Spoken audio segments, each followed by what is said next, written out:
Hi, welcome to Beef Cattle Institute's Ask the Experts. I'm Brad White, and happy to have two great experts here today, Dr. Brian Lubers Good morning. and Dr. Bob Larson. Hello, guys. So on this program, we get a chance to answer your questions. If you have a question, you can reach out to us on Facebook or send us an email at bci@ksu.edu. And when our experts answer your question, they get up to 10 points for their answers.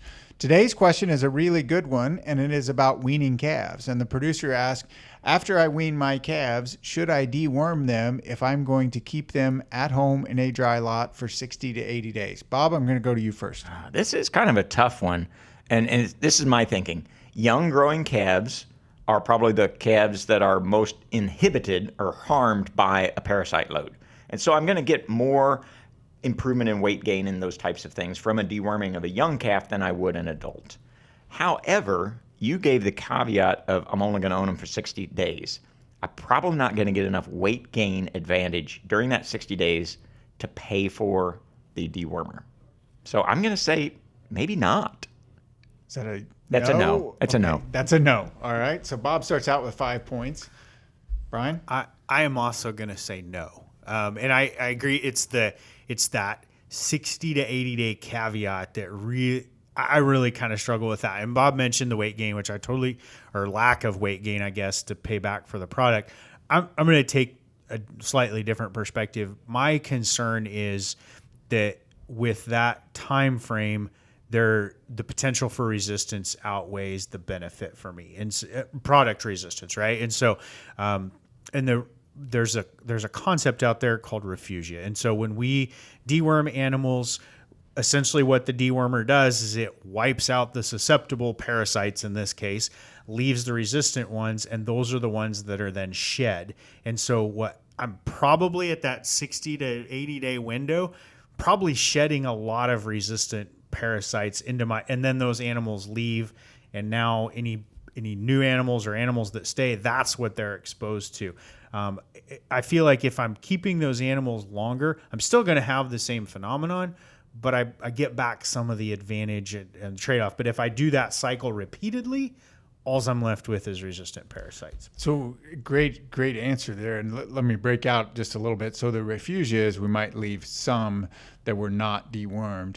But what you're saying is during that period of time, because it's so short, they're going to be shedding eggs that are probably more resistant. And Bob, you had a response. Well, yeah, to me, that all comes down to then what are we doing with the calves after we deworm them? If we put them into a dry lot, well, I'm not as worried about resistance because the worms that we're worried about with cattle, they require blades of grass to finish their life cycle.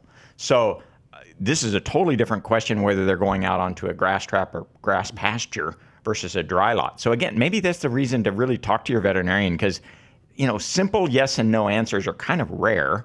And so I would really be interested in where are these cattle going to go after they're dewormed. Okay. So follow-up question for you guys. As you think about using, are there any other things that would change your decision, either something else that the dewormer might give you an advantage or... Yeah, I'll start. So maybe one factor to consider, I think that's what we're talking about, right? This is a complicated question.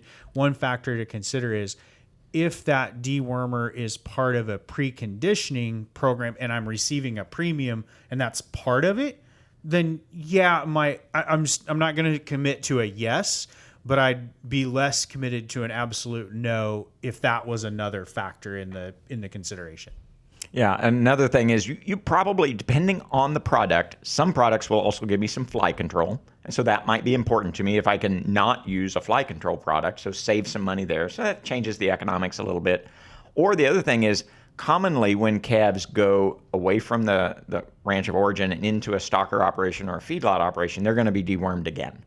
And so if I did deworm them now and I had communication, even if I didn't own those cattle, there might be an opportunity to, again, have some benefit coming back to me because the next person in the chain doesn't have to deworm them.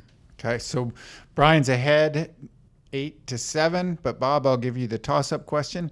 What is the number of days that would make you change your maybe no to a yes? If I said I'm going to keep them X number of days. 112. 112. Because it's oddly specific, Bob takes home the win. So thanks for your questions. If you have any other questions for us, you can send them to us at bci@ksu.edu.